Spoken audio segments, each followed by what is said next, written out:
This is the Mile High Five podcast with Carl Jensen and Doug Cunnington.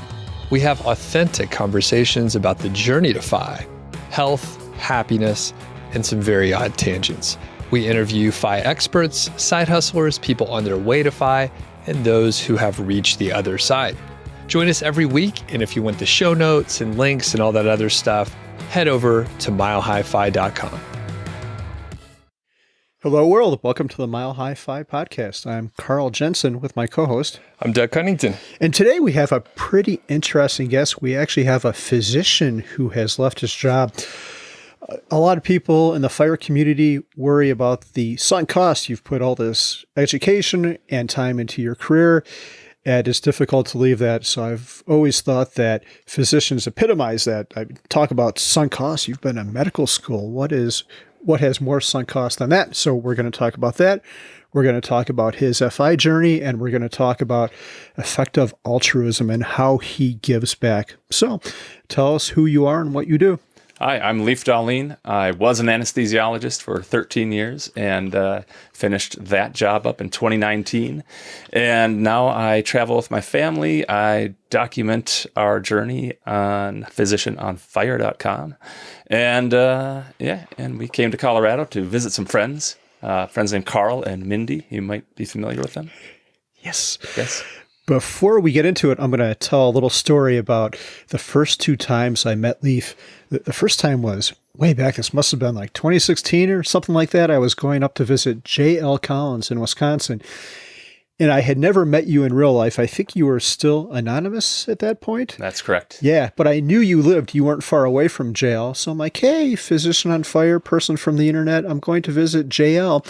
Why don't you come down to his house? And I don't think I'd even ran this past JL. I just invited a stranger to someone else's house, which is pretty strange. But you seemed all right from the internet, and I thought JL would like you. It turned out fine. It was great, right? Yeah, we had a nice time, and I brought a tent, and I camped out on the sand on the shores of Lake Michigan there. Yeah, it was a really nice time, yeah.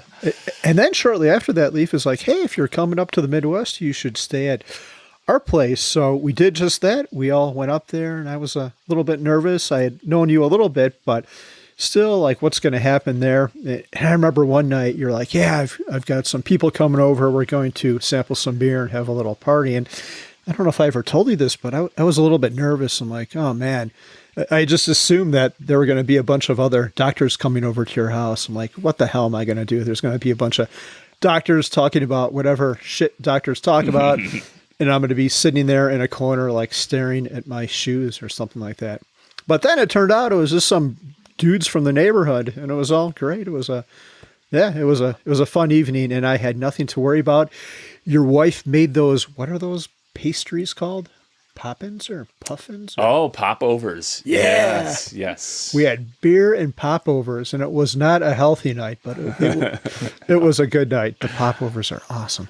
Yeah. You can put, all sorts of different fillings in there, syrup or honey or butter or cream cheese or what have you. Yeah. Have you ever had one of those, Doug? Or?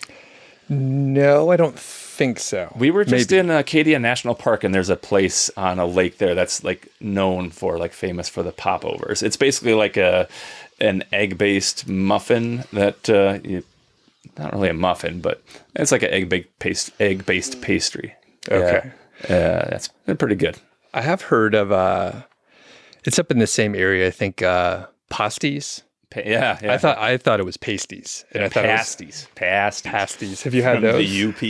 Yeah. I think I have. It's like a meat pie or something like that. It is. I think rutabaga is important in there for some reason. Okay. Yes. Yeah. So that's the closest thing regionally, but I'll have to check it out. It sounds good. Yeah. Do y'all have a good pasty recipe? No, but popovers, we can share a recipe for that. Okay. All right. Awesome. Okay. So you were a doctor. You retired some years ago, which we'll get into that. So why medical school? Why medicine? Did you know that was put calling in quotes, but how'd you get there? Yes, and calling in quotes. That's a good thing, because I always did well in school, and particularly the STEM classes. I excelled at math and science and enjoyed science. And so it seemed like a natural fit. And in my blood. My mother was a nurse. Her father was a physician and surgeon. My dad and his dad were both dentists, but my older brother, decided to pursue that path, and so I wasn't going to do the same thing. And choosing medical school gives you a more broad variety of options. You choose dental school, you're here in the mouth, right? Medical school, you could still do all sorts of different things. And so I went straight through 4 years of undergrad, 4 years of medical school. And it was there that I realized that anesthesia felt like a pretty good fit for me. Yeah. So that's why, it wasn't like necessarily a calling. It just was a natural fit. You were a mathlete in high school, correct? I love using that term. Yes, I think it may have been junior high or early high school, but the top three in like the math, I don't know what they called it, math Olympiads or something for like the region. They took the pictures in the paper. It was me standing, 5'8", maybe then. And then Wan Yin Wu and Quan Jae Wu, their brother or sister team from the bigger town. They were like a foot and a half shorter. It was pretty funny. And then I went to state in math league as a high school student. Yes. Didn't place, didn't win, but I was good with numbers. Do you still remember? Could we throw out some derivative or integrals, calculus, and you can... No, I would have to relearn that stuff if I was going to teach my kids. I don't really use calculus. I sort of understand the concept, the area under the curve, right? But no, I haven't done any of those problems in many a year. I can remember the derivative of 4x squared, which would be 8x, and that's probably the most calculus that I remember. I'm sure it would all come back, though. Oh, man. Yeah, I was going to say I remember nothing, but I took a lot. I have a computer engineering degree, so I took a whole lot of math. And was there a particular math that you liked? Like, was trig really something, or I don't know? I think those kind of interesting problems that, sometimes they're combinations and permutations or things that you can work out on paper that maybe the question looks daunting, but once you just start from the top and work your way down. But we don't have to talk about my mathletism all this much, right? I went to state in wrestling too, as a team. I was not a good wrestler, but our team was good. Anyway. Oh my God, I'm picturing him like pitting someone. What's the derivative of 4x squared? Like, slapping your head into the ground. I guess as pro wrestling, you weren't hitting people with folding chairs. No. So not the mask kind, not like a luchador. It's different. Right. Okay. Yeah, not the lucha libre or whatever. Oh, that'd be so awesome. We'll talk about your travels maybe later, if you've actually done that in Mexico. But let's talk about identity.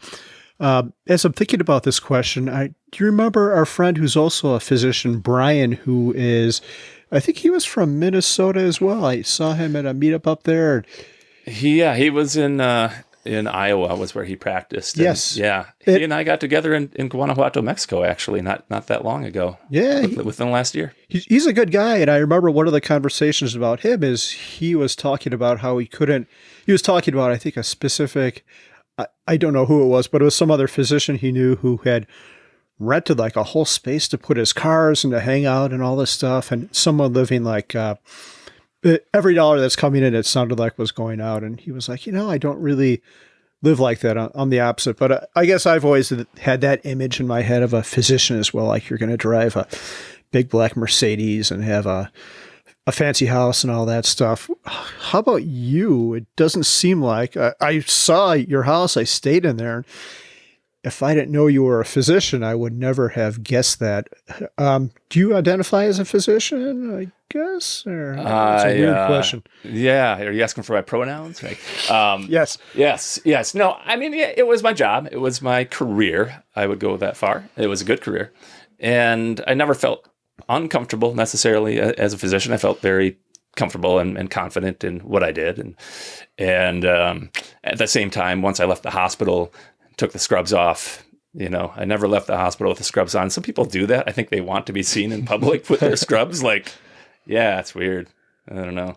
But no, that was definitely not me. Like, I wouldn't lead with that. The doctor card was something that I kept kind of deep in the pocket there and tried to avoid that, what do you do for work kind of question, because then people make assumptions about you, like you do, Carl. Like, yes. Oh, yeah, so you must live a pretty fancy life.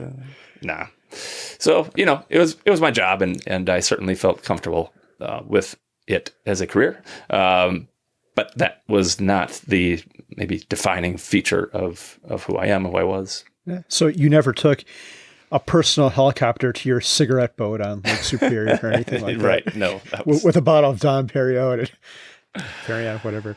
So, and just to dig a little deeper on that, so it sounds like even during your career, you didn't necessarily identify as a doctor. You're like, it's a good job and I'm doing my thing, but you're a runner, a father, family man, other stuff. Yeah. You weren't like, I'm a doctor and this defines what I'm doing. Yeah. Like Carl said, when we had people over, I was friends with people I worked with, but I didn't hang out a whole lot with other doctors after work. I think that gathering was mostly neighborhood friends. I was in a home brewing club that I was, pretty good friends with a number of the guys in there. Those were probably my closer friends when I lived in Brainerd. And I was on a curling team, and we had a lot of fun with that. Now, that was mostly doctors, I guess. At least our team was, because it formed at the hospital. But yeah, no. So I like to do a lot of things, and some people worry about what will I do with my time when I no longer have a job, and that never concerned me. Right. I've always had plenty to do, and I've never been away from the job and wished I was at the job. And we've now identified another interesting intersection. So I'm a home brewer as well. Mm-hmm.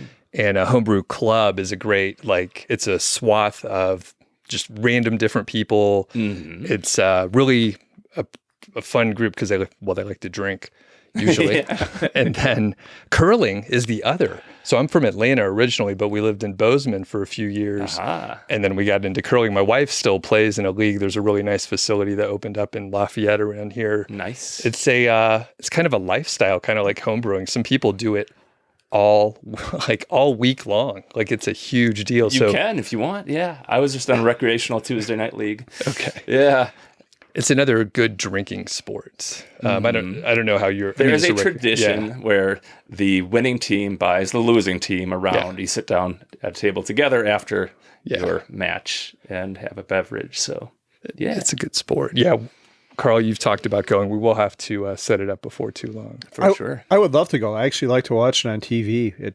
I think it's super cool. Yeah, it's a lot more physical than you would imagine. I mean, it doesn't have to be, but if you're playing even recreational, it's fairly sweeping physical. Is it's intense. Yeah, it can be, and it's more difficult to smoothly glide down the ice like they do on television and keep your composure and gently release. Yeah. It doesn't always happen like that. It's tough. Yeah, you'll take a spill or two. So, okay, back on topic. How do you reconcile the tremendous sunk costs of being a physician with retiring early? And, Carl alluded to that, but maybe you can even describe the scope for people that don't know, time, other resources, capital, of course, all those sunk costs that count towards that feeling. Right. So, so the path is graduate high school, go to college 4 years, medical school 4 years. And towards the end of medical school, you match into a residency that you choose. Most people end up in their specialty of choice, but they can be competitive. And then residency is 3 years minimum, depending on the specialty, like pediatrics and family medicine and internal medicine are 3 years. And other specialties are 4, 5, or 6 years. And then you can do a fellowship after residency to further specialize. I did not choose a fellowship. I chose a 4-year residency. So altogether, it was 12 years. I was 30 years old when I finished residency because I went straight through, age 18 plus 12, 30. And then started my career a few months shy of my 31st birthday. So that's it. Yeah, it's a big cost. It's a ton of time. The 20s are when a lot of people are starting to, put money away for their retirement and starting to pay down their student loans, starting a family. And all of that was delayed, right? So I wasn't paying. I was still accruing debt. I was, I didn't start a family till I was in my 30s and out on my own and had more time, frankly, and a wife. I guess I didn't have a wife before that either. So, and then, so how do I reconcile leaving after it was about a 13-year career? And, I guess I would just quote Elsa from Frozen and say, the past is in the past. So let it go. Like, doesn't really matter. What do you want to do from this day forward? Right? How do you want to spend your time? What resources do you have to, allow for? And by the way, I just have a lot more resources. I don't know what this is doing here, but there's $10,000. Yeah. And so it's really immaterial where you were and where you've been. It got you to where you are. So it counts, it matters. But I looked at, okay, we've got the FI piece and I figured that out about 4 to 5 years before I retired from medicine. And so by then we were pretty close to double FI. So the money wasn't really an issue. And that's like, how do we want to spend our time? We've got 2 kids. They're at the time 8 and 10 years old, about to get into like the junior high, awkward middle school years. They enjoy traveling. That, we'd done some traveling while I was working. And when I was working part-time the last couple of years, we took a couple of like 3-week trips, went to Mexico for 3 weeks, went to Hawaii for 3 weeks. They really enjoyed it and they thrived. And we thought, yeah, we can be location independent if I don't have a doctor job. And we would love to travel more extensively and more, without always having to work around my schedule. So, yeah, it was more about just looking forward, not backwards, because the past is in the past. Yeah. Now, Carl, did you sense any sunk cost feelings when you were coming up to retirement? Yeah, actually a little bit. I worked pretty hard at my career. There were some 80-hour weeks in there. And yeah, I guess I did. But that probably wasn't the most difficult part of it. I'm trying to think. My situation was pretty weird because I went to school for biology and chemistry. I never actually used that in my career. So the career program or the computer program I went to was only like $3,800. So that's a lot cheaper than med school. Yeah. And it was a little bit. Yeah. It was like the best $3,800 I've ever spent because you can get I got a very lucrative IT career from that. But yeah, I guess I feel silly now for saying I had sunk costs, but maybe the time and effort I put it into my job. But yeah, that's it. How about yourself, Doug? Not so much. And I was laid off, so I didn't have the same kind of feelings. And I was just talking to my wife this morning.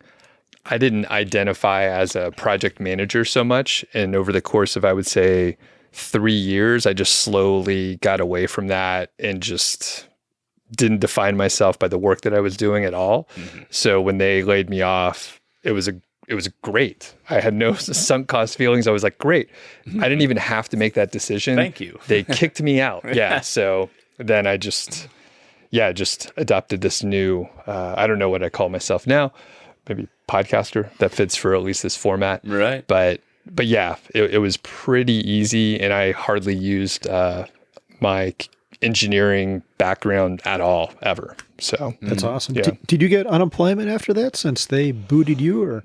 I did not because I had a side business going that I grew. So I didn't have income. Okay. Cool. So I was self-employed immediately. Yeah.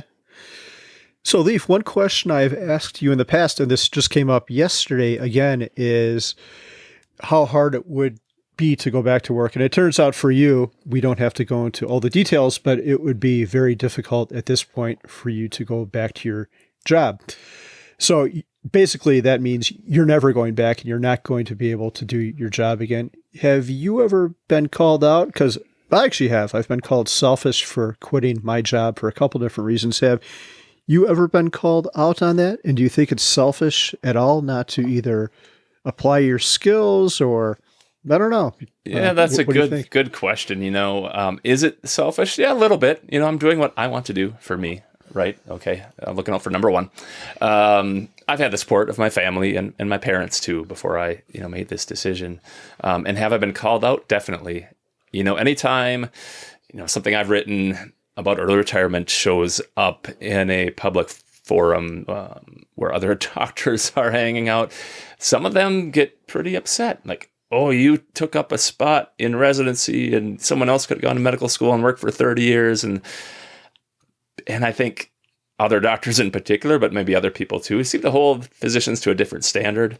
Like, we owe society a full 30 plus year career, as though we all signed up for some kind of indentured servitude when we got accepted to medical school, which wasn't the deal that I recall signing, But yeah, there is a sense out there that some people feel once you've had, you've been given this training and these abilities that you should use them to the utmost extent you can. But I think there's a slippery slope there.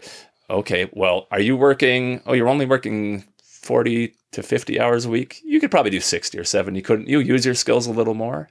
Oh, and you're taking 2 or 3 weekends off every month? Really? So aren't you being selfish by not using your skills to the utmost extent? Now, I mean, I'm kind of being, Sure. facetious here and playing devil's advocate, but no, it's a free country. And I think that everyone is free to do what they would like to do with their time. And I don't feel a whole lot of shame or guilt in having left the career. And I see a lot of physicians that, really suffer from career burnout and have it a lot tougher than I ever did. If I had burnout, it was really mild, just kind of more apathy than anything, I think, after a certain time. But no, I think it's important to try to educate physicians and others to start to save some of that money so that you maybe can have options, have an out, have the ability to cut back, work less, work in a less demanding way, or retire like I did. Sure. So what basically you're telling me is you're helping other physicians be selfish as well. No. I'm just screwing with you. I've been accused of that too. You're not the first one. No, it's a good thing, but I didn't mean to go in that direction. I was being a little bit snarky there, but your blog has helped a ton of people. Your blog is Physician on Fire is hugely successful. So you could take that by, well, sure, I'm not giving my skills to the patients who need it in Brainerd, Minnesota or wherever, but I'm helping the world through my blog. I can have a much bigger reach and a completely different subject matter. But yeah, you're still doing a lot of good. Thank you. Yeah, I mean, there is the limitation as an anesthesiologist. You can supervise up to about 4 rooms at a time, and doing what I do now, I do reach a lot more people every day in a different way. But I think my goal isn't to retire every physician early. That's not at all what I want them to do. I just want them to be in a financial position where they have some leverage and some options and aren't just stuck. A lot of people feel stuck.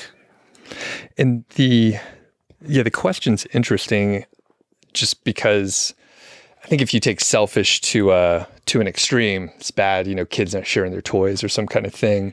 But it's like, if you're, as you mentioned, looking out for yourself and your family and you're like, I could be a little happier, like that makes sense to me. And I mean, I'm certainly selfish. Like, we don't have kids. I have a lot more options and flexibility. And, part of not having kids is like the selfishness that I know that I have. And maybe I'm just trying to justify it to myself, but I can see people like making choices for themselves instead of thinking of everyone else first. Again, that's taking it to another extreme, but it's kind of an existential. I think there's something there. I think a lot of physicians, you're basically taught to care for everyone else and then to the, detriment of your own self-care. And so, before the show, we were talking about our morning runs today that Carl and I went on, and I have the time to run and exercise and do all these things on my own schedule, which I never could really do consistently before.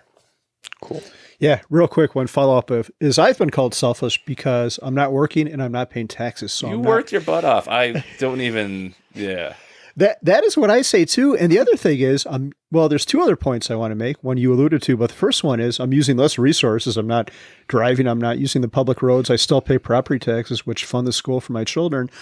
But the other one is I've got time, so I'm much healthier than I would have been otherwise. So I hope that I use less resources like Medicare as I grow older. So one more point since you mentioned taxes, because I went to a public university for undergrad and medical school, and of course K through 12 public schools, and even residency is somewhat taxpayer supported.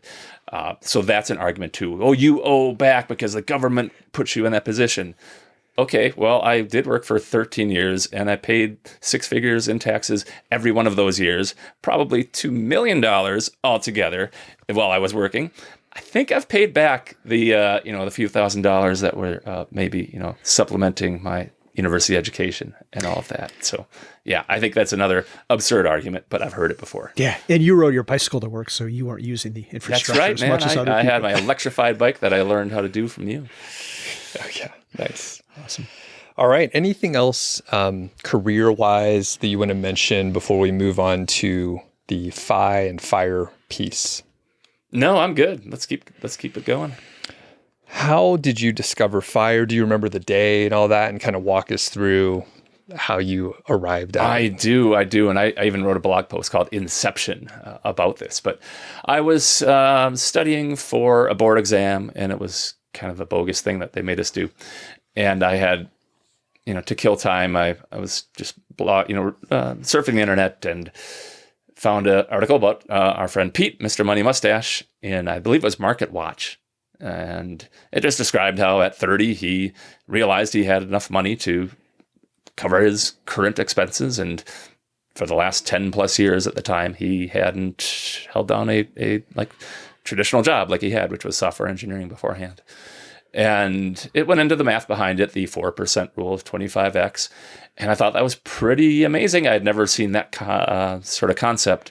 That I just always saw the retirement calculators say you will spend 70% or 80% of your current income. You should have that much. And of course, that doesn't make any sense to me now. Right. But when I looked at that 25x, and then I said, I'm going to add up my 401k and my 457b, and I had a taxable account, and it added up to about 25 times what we spent. I was like, oh, why am I studying for this dumb test? Which I did take, and I passed. And I obviously went from there to a few other fire blogs, 1,500 Days. I remember the Mad Scientist podcast I found pretty early on. Root of Good was another. Retire by 40. So these old school, what I would consider old school, anything with, more than 5 years ago is like old school now. Right? Yeah. At least in this space. And I read all that stuff and realized, yeah, we're FI. So made about a 5-year plan at that point to exit medicine. What year was that? That was after several months and a lot of talk with my wife. I should point that out. Okay. What year was that? Late 2014, I think I found that first article. And into 2015, I started really working my own spreadsheets and making some more formative plans. And after discovering fire, which makes you sound like a very accomplished caveman, did you change your budgeting, expenses, savings, or anything like that? It sounds like you had a pretty good footing and a high income before that. So yeah, did you make any big changes? Really didn't. We had been saving. I just didn't really know what for. And so I didn't have to do much different. We had a home that we had lived in back in northern Michigan before the hospital where I worked went bankrupt. And we had been trying to sell that. And so I didn't really count the home equity in that house as part of our net worth until I sold it, although I knew it was there. So when that happened, when we actually finally sold the place, and I knew we were like truly FI, but we were really already there. And that happened that fall of 2015, I think. But no, not much changed. Just continued to save and invest. And it seems like a lot of years were different because we did have to move a couple times. There was that bankruptcy, and the career was interesting. I went to work for a hospital that was brand new, and it was a really nice job because there weren't that many patients. Yeah. Didn't work that hard. Got paid pretty well to do it. But my wife realized she didn't like being like 16-hour drive from her home in northern Michigan. And then I went and took my final job in northern Minnesota, close to my parents. And I'm from Minnesota originally, so that was a good place to be. But ultimately, my wife's goal was to get back to northern Michigan. And when I was able to retire, well, that's where we went. Gotcha. And before we move on, I had a great question that I completely just forgot, and it was extremely relevant. Oh, I know. So you discovered fire in 2014. If you would have found any of this stuff beforehand, say, let's say 3 years into your career, would you have changed your trajectory? What do you think would have happened? We're looking in the past, but just as a thought experiment. Yeah, it's hard to know the alternate reality. But I think about that because I'm reaching people that are still in residency or just starting their careers. And I think it would be a really long slog if you thought, oh, I just have to do this for 10 more years and then I can be a physician. And then you're constantly tracking your net worth and you're looking forward to this, one day that's a long ways off, rather than just enjoying the present and making the best of, the situation you have. And I never really disliked my job. There were aspects of it that were difficult, but I think it would have been tougher in a way because I would know that this is possible and maybe I'd be planning on it. On the other hand, I think that early in my career, I don't think I would have felt that I would want to retire in 10 years. So I retired after 13. 3 years in, I wouldn't have been I got a good 20, 25 years in me easily. I think we all change. The jobs can change. Things happen that can leave you a little bit disillusioned. And but I almost feel a little bit bad for people that figure it out really early in their career if they decide that FI is going to be their goal or fire specifically is their goal, because then you've got a lot of years to get through, and you don't want to live life like that, getting through a decade. Right. Yeah. Yeah. And we hear the story occasionally now that we're talking to enough people where you run the numbers and you're like, oh, I had FI maybe a couple years ago. And you're like, all right, we can ease into it. And now you have some leverage and you can quit your job if you want to. You get a new bad boss or something like that. So yeah, it's interesting. Ignorance is bliss at times. And I think, maybe I would have shaved a year off if I had been more intentional with the way we were spending and choices we made. But I think it worked out well. You like where you're at. Yeah. Yeah. One follow-up question. You mentioned maybe connecting with residents through the blog. Have you ever connected with someone who's a resident who's going to come out of school making maybe they're in some specialty and they're going to make $800,000 a year? I'm just throwing that out. I have no idea. He's going into plastic surgery or something like that. Yeah. But he found your blog and he's like, okay, I'm gonna live in some old lady's basement for $500 a month, and I'm gonna have a 99.8% savings rate, and I'm gonna be retired in 6 months. I'm being sarcastic here, but right. Have you ever heard any stories like that? Someone who's discovered your blog and is just gonna go crazy and just blow life up.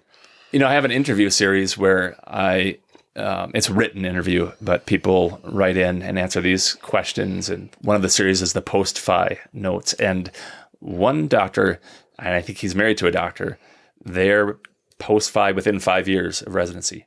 And now he has no plans of slowing down, and he works his tail off, nights, weekends, no vacations. It's kind of crazy. He's doing that. I'm going all in, except he has no end goal.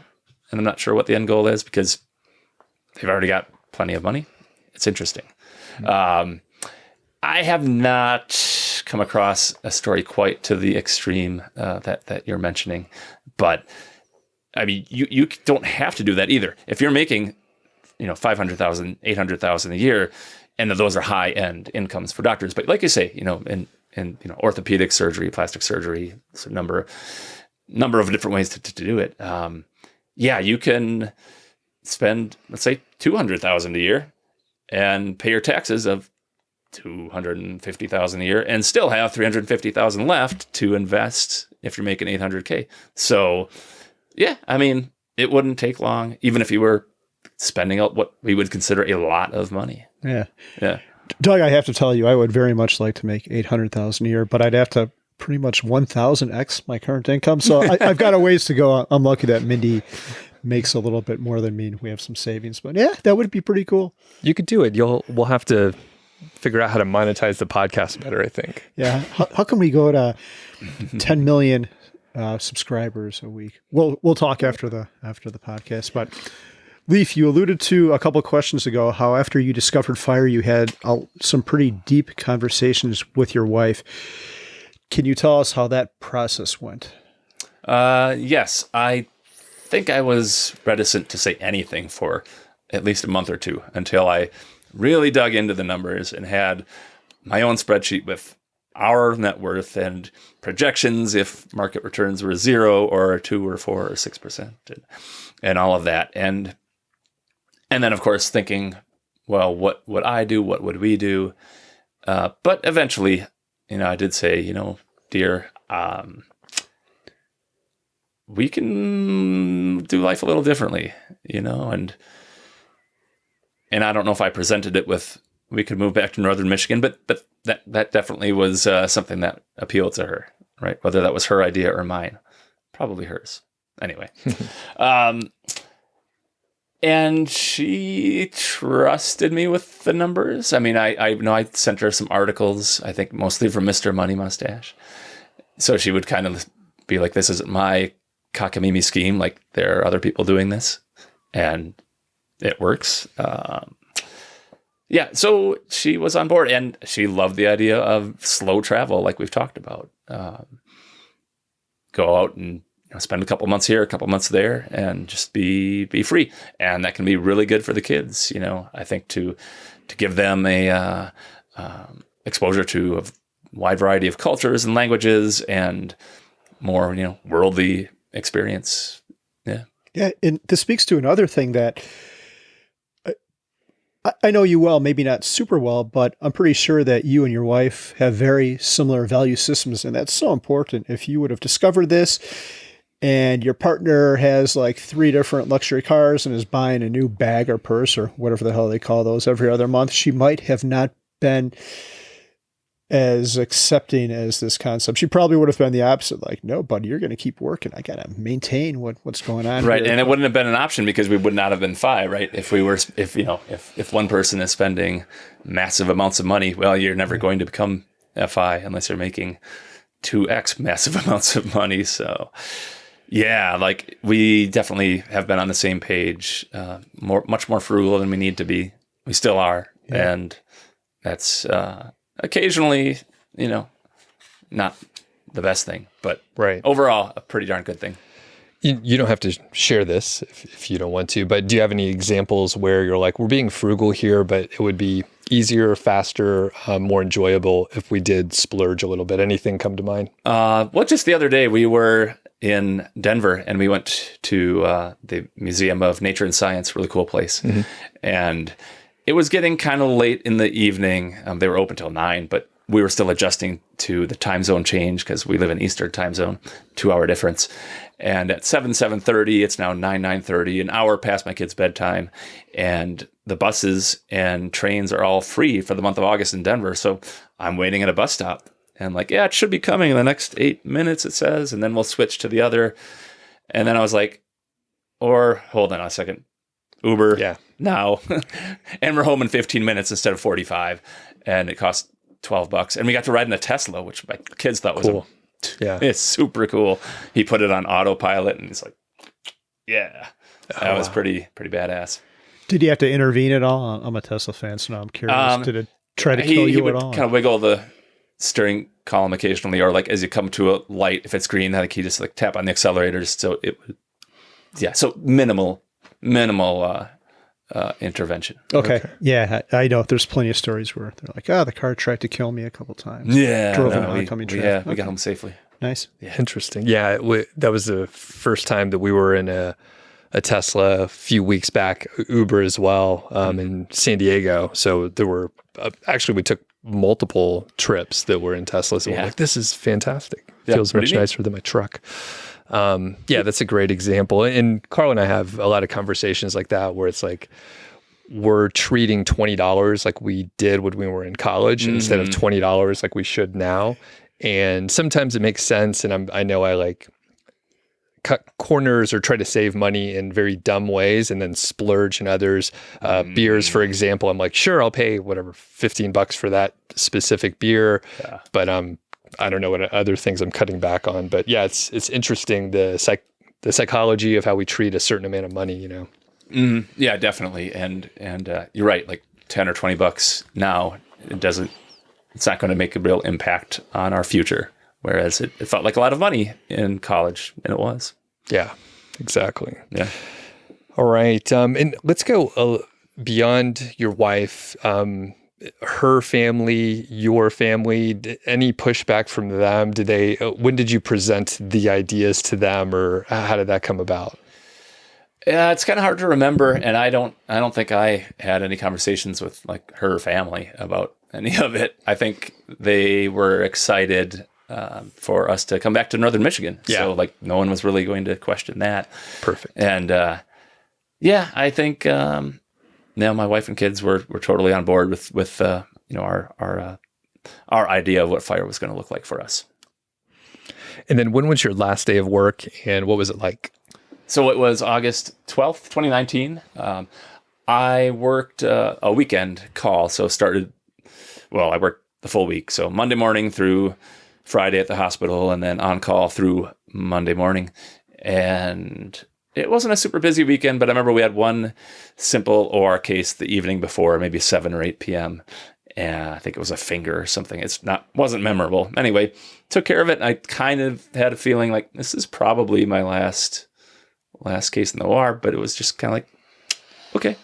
And then I went to sleep, and there's about a 50-50 chance you'll get woken up to do something at night, maybe a little less. And it didn't happen that night. So I got a good night's sleep and walked out, and I had a 10 to 11, about 11-hour drive ahead of me going back to Michigan, where my wife was already living.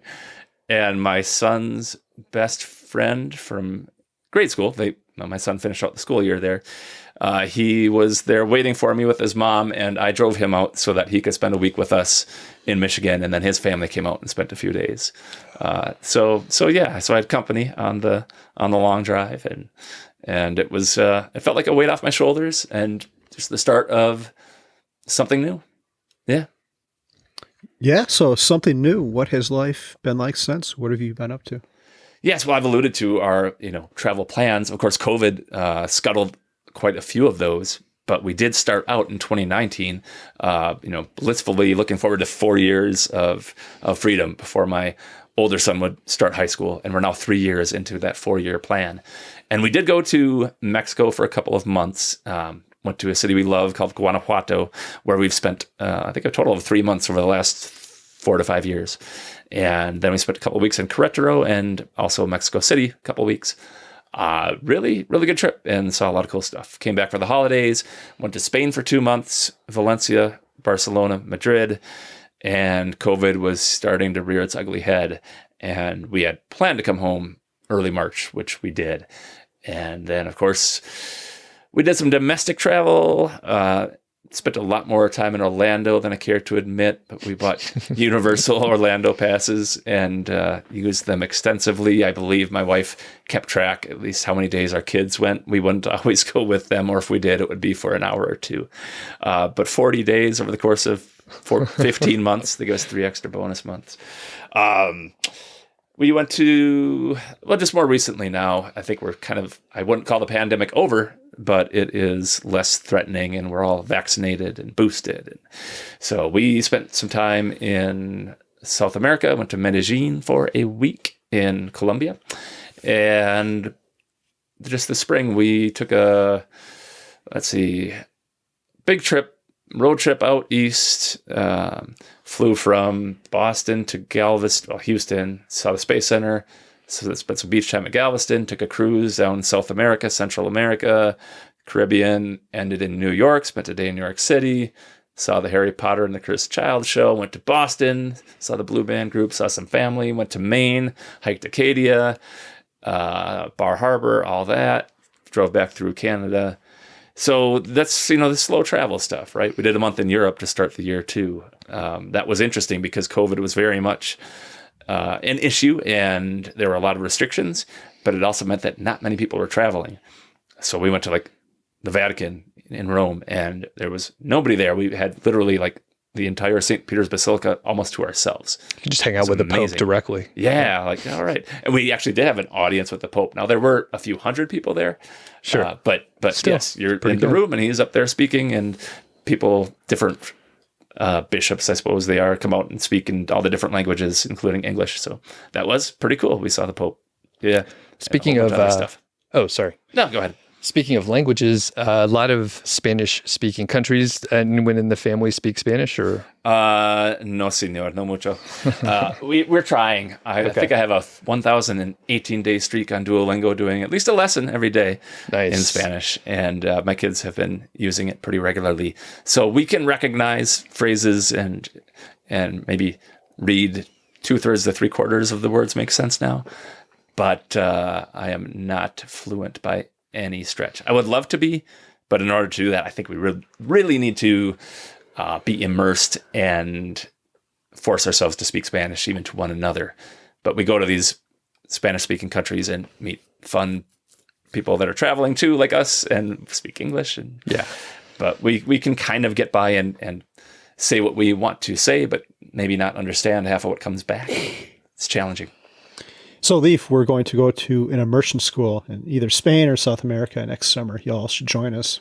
Maybe go for a couple weeks and just speak nothing but Spanish. Muy bien. But I don't know. Summers are tough, man. That's when it's really nice in Michigan. I don't like to leave in the summer. Right. Maybe we could hire someone from the local community, and then we hang out by the lake in Michigan and just Pretend. Hablamos español in Michigan. And so slow travel seems like it's working well. That's how we like to do it as well. As far as expenses, did that track along with what you estimated in the beginning? I know that's obviously a big variable. We had some inflation and blah, blah, blah. Right. So how's it look? That's a good question. I don't know the answer because I found it got kind of tedious to track. I did track our spending for like 3 years, and I published some spending reports, and it was so stable that I'm like, why am I doing this? I mean, other than for the blog to prove like, hey, we are only spending, X amount of money. I decided that, and I tend to use different credit cards for different things. So even when you use Mint or Personal Capital and aggregate it all in one place, there's still a little bit of effort there that I don't feel like taking. Yeah. Yeah. But I figure when we were tracking and not traveling much, we were spending $60,000 to $70,000 a year. Now that's with a paid off house and doesn't count charitable giving and some other things, but we're probably in the $80,000 to $100,000 a year range, not counting the house we're building that is going to cost more than 10x that. But Sure. Yeah, it's tough. Like, how do you count those expenses when you're building a home or furnishing a newly built home? Like, did I spend $1 million this year, or did I spend 110? I don't know. But and for people, so actually, I'll make it sort of general. For people that are maybe going to retire soonish, say the next 3 years or so, they're looking at their expenses. They know there's variables outside their control. Any tips? Like, you tracked for 3 years, so you're like, things are stable. We're having a look at this. They're just hesitant. Any advice you can give them?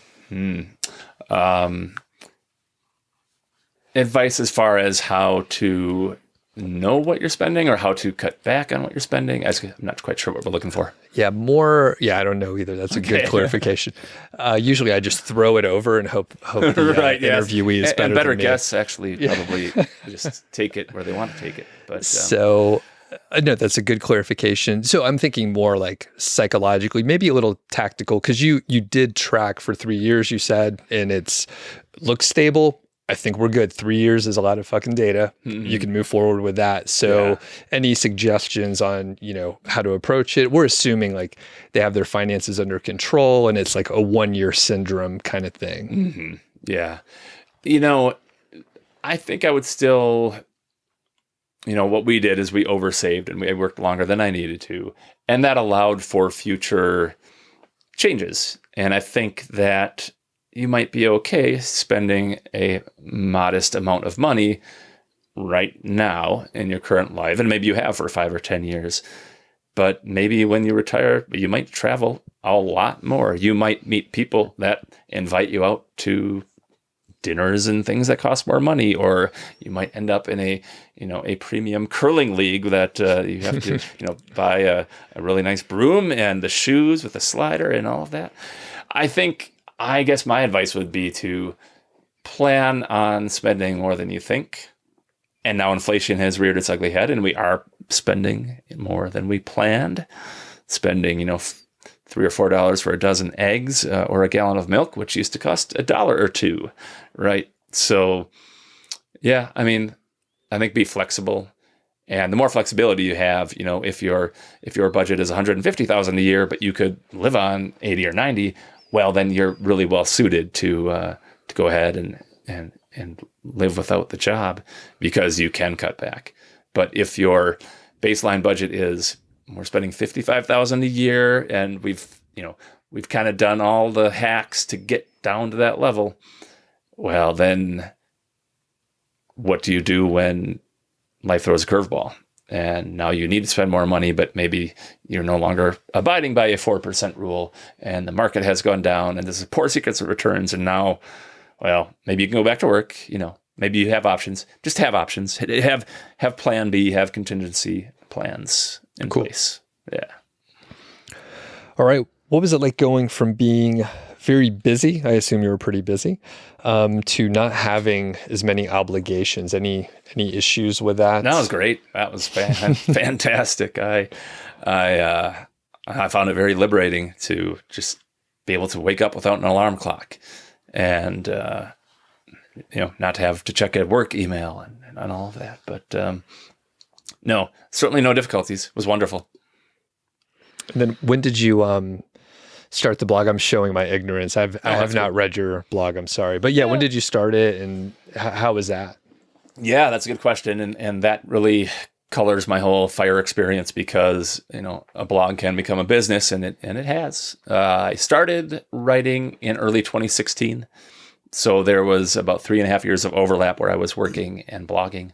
And like Carl mentioned, I was anonymous for a while, first couple 2-3 years, and mainly because I hadn't discussed with my partners and my colleagues, my work friends, that I might be wanting to leave my job, and I'm writing about exactly that online. And so, so I wrote for from 2016 till, still doing it. So it's been about half of the blog's life I was working, and half I have not been.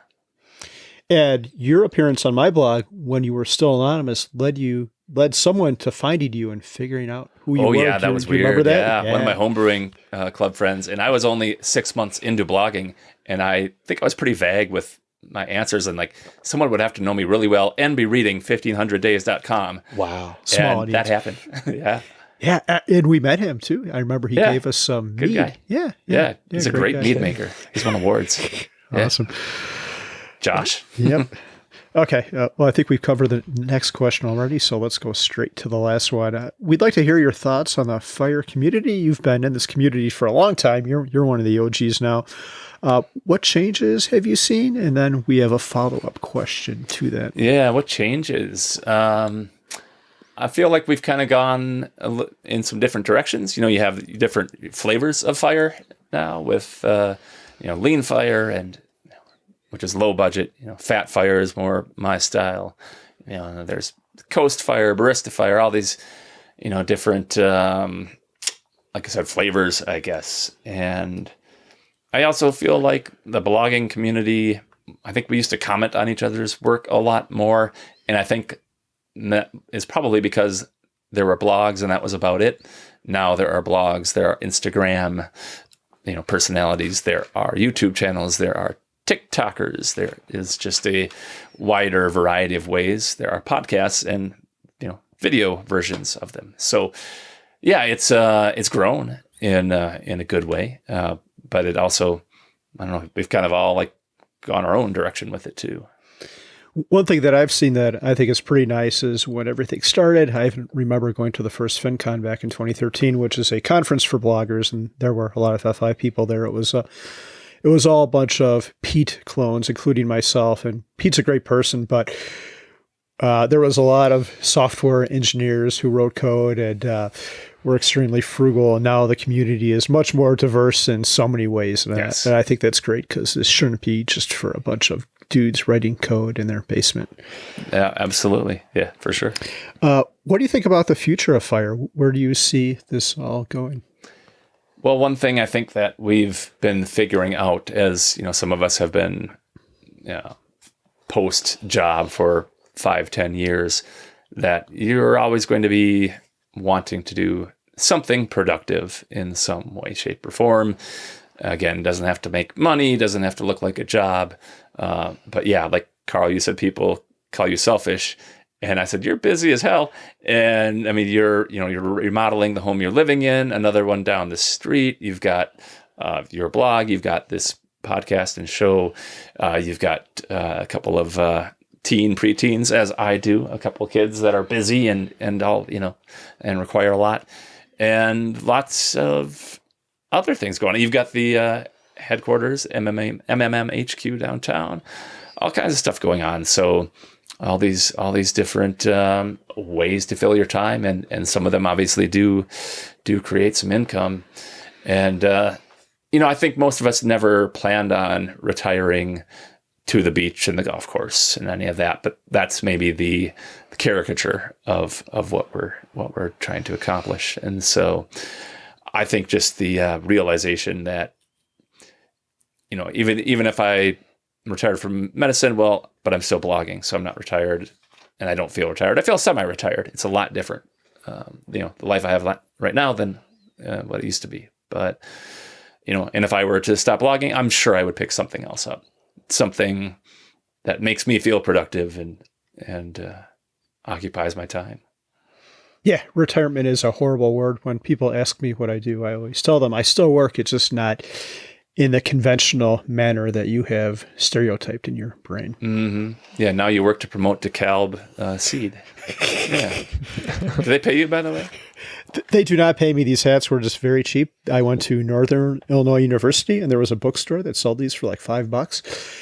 And I actually went to order more because you might have seen some of them in my house, and they're in very poor condition. I got yelled at for wearing them, and I went to buy more, and the bookstore is no more. They went under. So, if anyone in the audience can source this hat here, I'd really appreciate that. Or find someone who can help sponsor the podcast, get DeKalb to, pony up for this free advertising. Yeah, and for the podcast listeners, Carl has a signature hat. It's there's a county in Georgia, DeKalb. I think it's spelled the same way. Now I'm confused, but you wear these all the time, and I did notice this one isn't as I'll just say dirty. Disgusting. Mm-hmm. I touched it, and some of the others that you wear, I would never touch them. Or it would disintegrate. When you did. Yeah. So brown and just I don't know. It's best that way. I never saw it. The only reason I wear this hat is it's got this mesh thing on it. So in the summer, the wind blows through it and it's not so hot. So I have no affiliation with the seed company. It's kind of disturbing. It's corn with wings on it, right? And they do genetically engineered things. I know some people don't like those. So talk about a bad logo for what they do. But that's corn? Yeah, that's corn. This is an ear of corn, and it's got wings. So it's flying corn. Okay. I see the corn now. All right. Sounds like a horror movie or something. Genetic engineering. Yeah, there you go. The day the corn took over. Cornado. Oh, nice. Very nice. Before we move on, Doug or Leif, do you have any follow-up topics for this about financial independence? Is there anything that you miss from work? I do miss some of the people. I work with good people, and I don't see them nearly as often or ever. But beyond that, I haven't really looked back too much. Awesome. Cool. There's something you write about that isn't talked about enough in the financial independence community. I think in the FI community, most of us probably have the tendency to oversave. I think you and I definitely did that. I know I could have quit work, and you could have quit work earlier than you did, especially with the physician on fire. So I think many of us are going to find ourselves in a position where we end up with way more money than we ever planned for. I know I have, and I'm so thankful for it. And what I'm talking about here and what I'm trying to tie into is you give a lot of your money away, and you talk about philanthropy a lot on your blog. Can you tell us what you do on Physician on Fire and how you give your money away? Yes. And that's philanthropy, not philandering, just to be clear. I felt a little guilty, right? You said, is it selfish to retire early? And I felt a little guilty walking away. I was raised Catholic, so I guess it's what I'm supposed to do. And one of those ways I guess I've tried to assuage that guilt is by starting to donate money. And I set up a donor advised fund, which is basically An investment account that you give money to that's no longer yours, it can only go from there to other charities. They have to be legit 501c3 registered by the IRS, recognized charities. And my goal before leaving my job was to have 10% of our nest egg number set aside in a donor advised fund. And we give to and from it. Some people criticize them because they look at it as a kind of a tax shelter that doesn't necessarily help anyone. And it doesn't help anyone until you give grants from it, right? But yeah, so I've given, multiple hundreds of thousands of dollars to our donor advised fund, and we've given out 6 figures in grants from the fund. And it's been kind of a fun thing to be able to do. At one time, for actually most of the blog's life, I donated half the profits, and some years more than that to our DAF, and then gave from there. I've backed off of that pledge to donate a full half just because it doesn't work very well tax-wise when you don't have another job, because you're limited to donating 30% to a DAF in any given year of your AGI when you're giving appreciated assets. Technical stuff. But long story short, like every Giving Tuesday for the last, I think, 3 or 4 years, we've just said, hey, readers, what charity would you like me to give money to? And I give $100 to every one of them for the first 100. And then we have our sponsors, like people that advertise with us, do the same thing. So I end up giving like 150 charities $100, which is something. And then everybody gets their own say, which is kind of cool. And then like early in COVID, again, I felt kind of guilty that I was no longer working, and now people are subject to these, rough conditions, and people are dying. And I offered to go back to work. I told my former boss, I said, hey, I'm still available. I'm still credentialed. I still have my license. And they were like, we don't have any work. Like, we're slow. Like, people aren't getting their elective surgeries anymore. We'd love to have you. We don't have the need. And I was only going to do it, for the need, not because I wanted to necessarily, but because I felt guilty. And so what I did instead is I just said, okay, well, I'm going to donate, this, I think, March income to different COVID charities. And so I think we gave like a bunch of money to UNICEF when they were going to help deliver the vaccine when it was ready to third world countries, and to the Red Cross, and then just to some local charities like food banks and things, that because there are certainly people that weren't able to work because of COVID, or they had to stay home and take care of their kids who are no longer in school. So just trying to use our good fortune to help others less fortunate. That's awesome. Do you have any? So I've been much stingier than you. We give in much smaller amounts. But one thing I'd like to do is perhaps similar to the billionaire pledge. As I get older and the kids are all done with school, and as I get closer to death, at that point, I'd like to give my money away. But, the one thing I think the billionaire pledge gets wrong, I think they get a couple things wrong, but it's all a gift after death, I think, right? Like, I think Warren Buffett, he's like, I'm going to give away 95% of my money, or 99% after I die. Yeah, the Giving Pledge, I was just on their site the other day. They won't let you sign it unless you're a billionaire.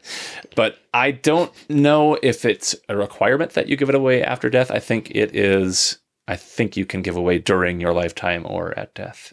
Either or would be my assumption. But I think you're right to the point that so many people wait until, why not give it out when you can see the effects of it rather than when you're already gone? Because people don't really think about you much once you're gone, right? Yeah, seems a lot more fun. Maybe your hometown will have a statue of you in the middle of the town, or the rec center or library will be named the POF Rec Center. Right. Yeah, I don't know about that, but we're trying to. It's still it's not half. It's a much smaller portion, but I think eventually, once you start looking at estate tax problems, which could be in our future, well, would I rather the government take 40% of whatever might be passed on to my kids who probably don't need this money by the time I'm going to die, or would I rather give more of it away and be under that estate tax exemption limit?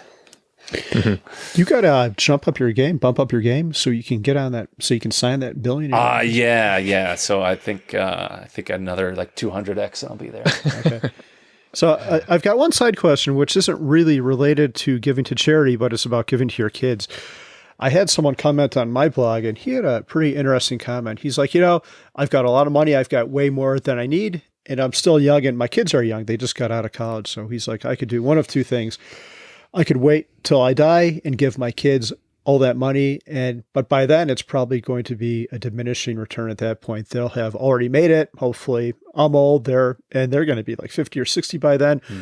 Or if I'm certain they're in a good place and they're going to use their money wisely, and what this guy said he was going to do is give his kids money when they're young, like when they're out of school, even maybe buy them a house, because that's when you could really, really help them more. And that's when the money is going to have a lot more value. Have you ever considered that? I feel like that's a bridge we'll cross when we get there. I certainly read about, and if you've read The Millionaire Next Door, you're familiar with the concept of outpatient economic care, where you start giving your children money as adults, and they will rely on that money and spend all that money and then some.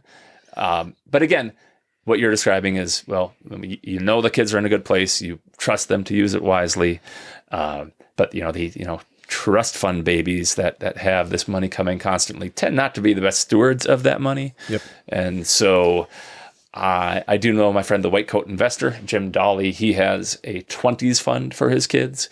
He does 529s for college, but then he also has I think it's a UTMA account that's invested.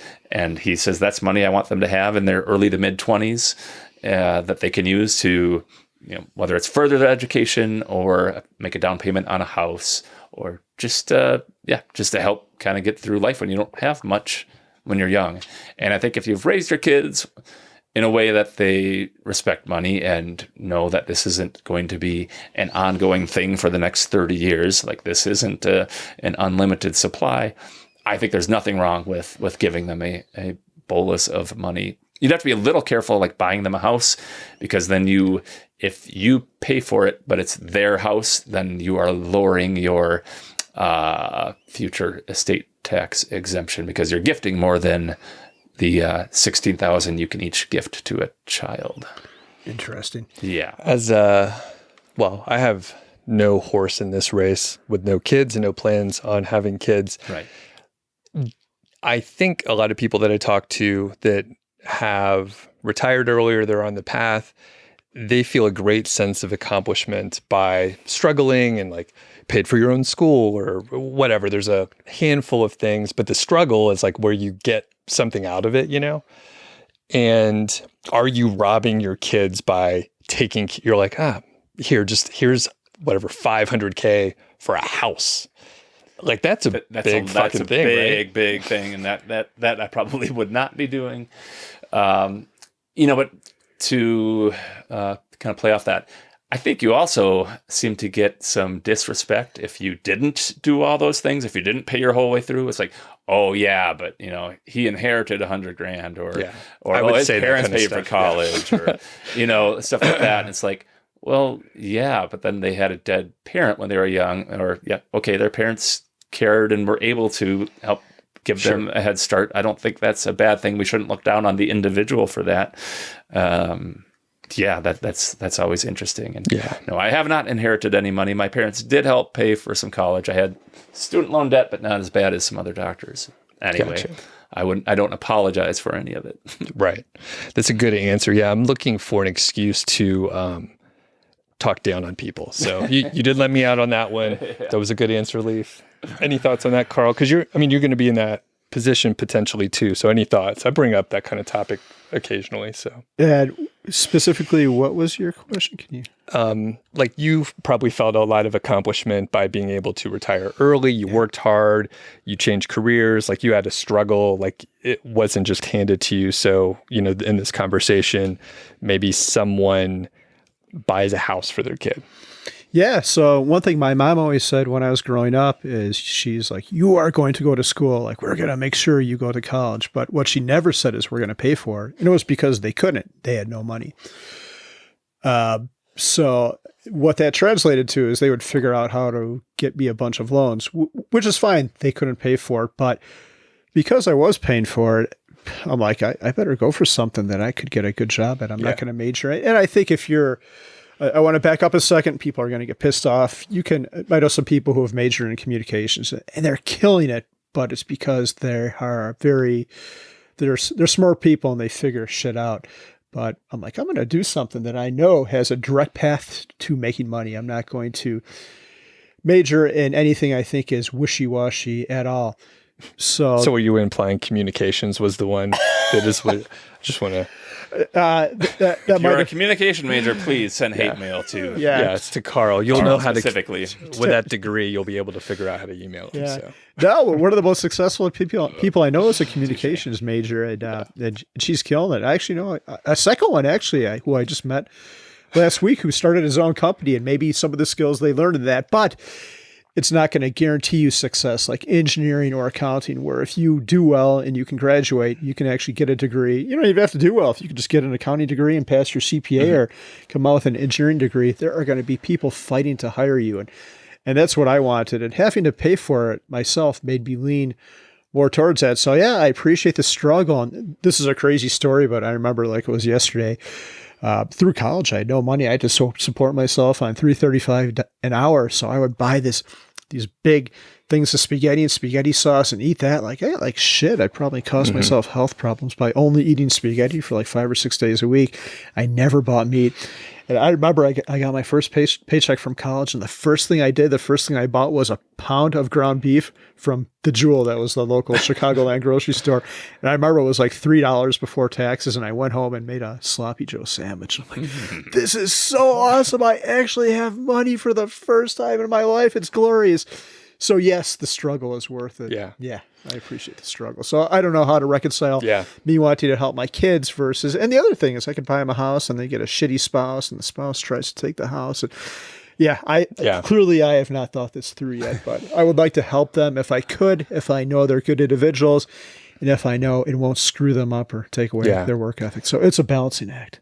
It is interesting. And that's just a thought exercise. I don't have a horse in the race. Like I said, I think it's interesting to have to figure that out. And I thought that story was going to go different, Carl. I thought you were going to donate blood, plasma, other bodily fluids, perhaps.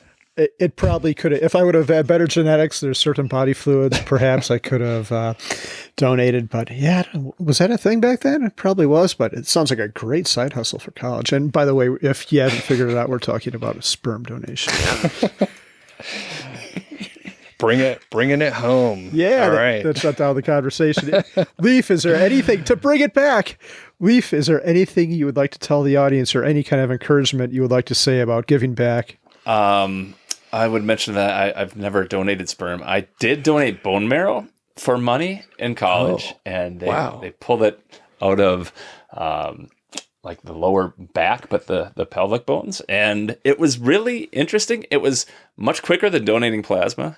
I didn't do that. I do donate blood, but not for money. And I did then too. But the bone marrow, it was $50 a pop. It took less than 10 minutes. They were doing stem cell research, so I felt like I was contributing to that. But it was a really weird sensation. They went through the bone with a 16 gauge needle, and that what felt worse than that, of course, they did numb it up.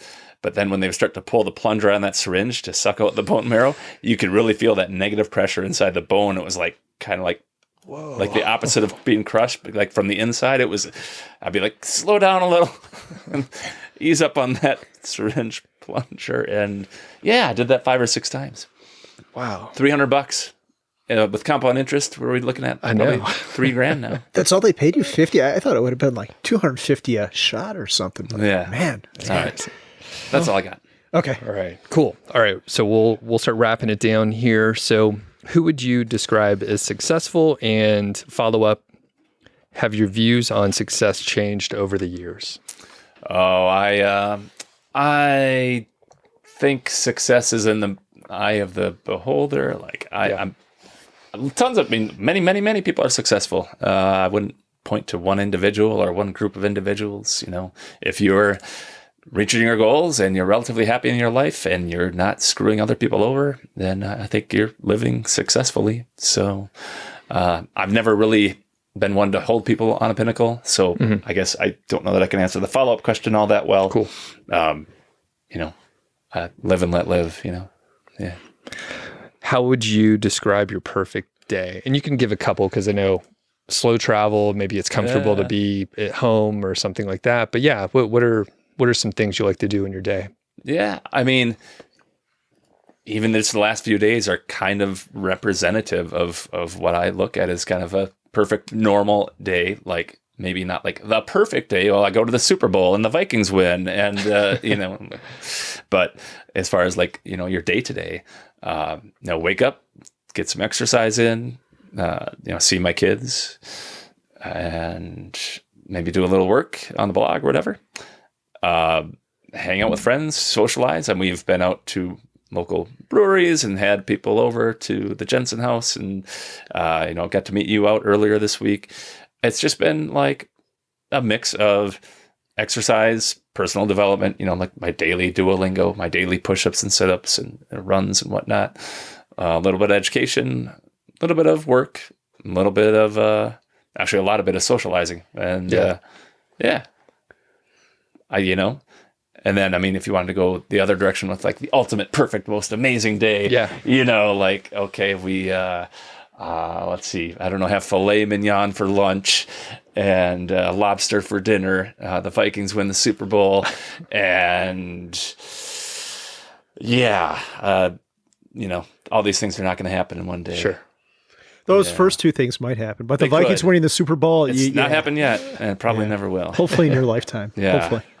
Yeah, I throw the Gophers winning national championship in there too for football, but doesn't seem likely. They've done it 7 times, but not in the last 50 years. Yeah.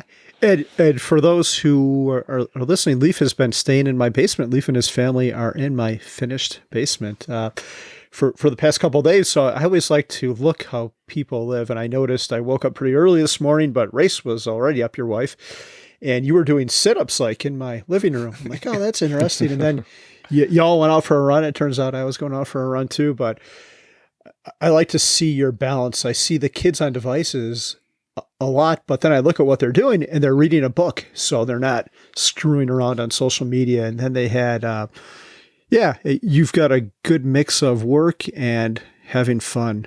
So, yeah. Yeah. Yeah. It works. Yeah. We were up, the whole house is up at like 6 a.m. today. Yeah. Yeah. Getting ready to start our perfect day. Yeah. Awesome. Where can people find you? Physicianonfire.com is my website. You can type in POFIRE.com and get there. And I'm on most of the socials. I do not have a TikTok channel, but I am on Twitter quite often, and I have an Instagram and a couple of Facebook groups, one for doctors called Physicians on Fire and one called Fat Fire, that are both quite active with tens of thousands of members. So for those watching on YouTube, or for those not watching on YouTube, Leif just did a little dance when he talked about YouTube. Do you have to dance to be You're pointing at words. TikTok? I'm pointing at, this is because then the words pop up on the TikTok. Okay. Yeah. I do want you to start your TikTok channel, and you could break out some old scrubs, and I do want you to dance a little bit. I think that'd be pretty cool. I would like to see that. No, thank you. We'll hire some youthful, better looking person to do that. I could see it in my head, and my vision looks beautiful, Leif. Yeah. Maybe Race would do it. She's much better looking than me. And more youthful. This has been awesome. Thanks a lot. And let's get some beers maybe. Yes. I would love it. Thank you. Thank you for having me. Thanks for listening to the show. That was the Mile High 5 podcast, and I'm Doug Cunnington, the balder host, and Carl Jensen is the cool, sexy one. If you dig the show, please do 3 things for us. Number 1, tell a friend, a family member, an enemy about the show. We really don't care who you tell. Maybe forward them a specific show that you know that they will like. It's the single most helpful thing that you can do to spread the word. It's like giving us a virtual high five, and actually we don't give high fives in person, so the virtual kind's pretty good. And more importantly, your friend or family member or even your enemy will appreciate the fact that you were thinking of them. Number 2, make sure you're following or subscribed on your podcast app, Apple Podcasts, Spotify, Overcast, YouTube, whatever you're using, and that way you won't miss a show. And number 3, please leave us a rating and review. We read them on the show occasionally, and you might hear yours out there on an upcoming episode. Quick disclaimer, this show is not financial or legal advice. I'd actually be surprised if it sounded like it. it's really just for entertainment, and that's at least what we're hoping for. But seriously, get advice from professionals. Carl and I are just two guys with microphones that sit in my basement and talk. So we'll catch y'all next week.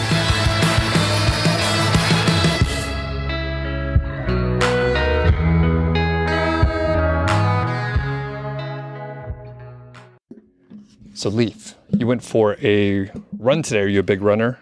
I am a slender runner. I'm not that big, but I ran 7 miles, 2 laps around Lake McIntosh, and my wife and I are training for a race, possibly a marathon, maybe a half marathon. Okay. Yeah. Have you done a half marathon or marathon before? We did one a week ago, last weekend. Oh, you did? Michigan. Yeah. Okay. And we've done a few. Yeah. All right. Yeah. So 7 miles, you're just like, I just wanted to stretch my legs a little this morning. It's part of the training. It's on the list. That's There's cool. a chart. My wife follows the chart. We don't stray from the chart. And then did the elevation get you at all? It's funny, the first run I had in Denver went really well, but I'd only been in town for like 24 hours. And I think I hadn't really adjusted much yet. And then I think I started having that diuresis, and you start to get dehydrated after a few days. My second run, which was 3 laps around Lake McIntosh, was pretty tough. But then today went better again. So Cool. I feel like I'm starting to acclimate. Awesome. Yeah. Carl, you've been running a lot. You want to beat, I think you said a 6-year-old? That is correct. My goal is to beat a 6-year-old. There's that saying that I kind of like that says, eagles may soar, but weasels don't get sucked into jet engines. So in this case, I'm very much the weasel. Aim low. How'd your run go today? It went awesome. It was my first run in years that I averaged under 10 minutes per mile. And it was only 2 miles. And I was running downhill, and the weather was perfect. And I had to get back in time. But still, I'm going to, it's a victory for me. Did it feel good? It felt awesome. Cool. Good And for then, you. yeah, it's pretty, are you following a routine as well? I'm following the routine where I run until I feel like I absolutely can't do it anymore, and my legs feel like they're going to fall off, and then I stop. But it's funny you mentioned that. I was running with our mutual friend Ray from Waffles on Wednesday, who was on the podcast, and he's like, "Yeah, a good running pace. When you're running, you should be able to have a conversation without effort to the person you're running with." And that is definitely not the case. I'm huffing and puffing. I probably sound like I'm about to die to anyone around me. Okay. All right. Well, I guess keep it up. I don't know. I didn't run today. I need to hop back in. I got this Achilles thing I complain about every week. Yeah. And I just, I'm doing a little bit, but I'm trying to hike more and just like not as much. We know how it is running. It's just You got to like, rest. Let your body will tell you what you need to do.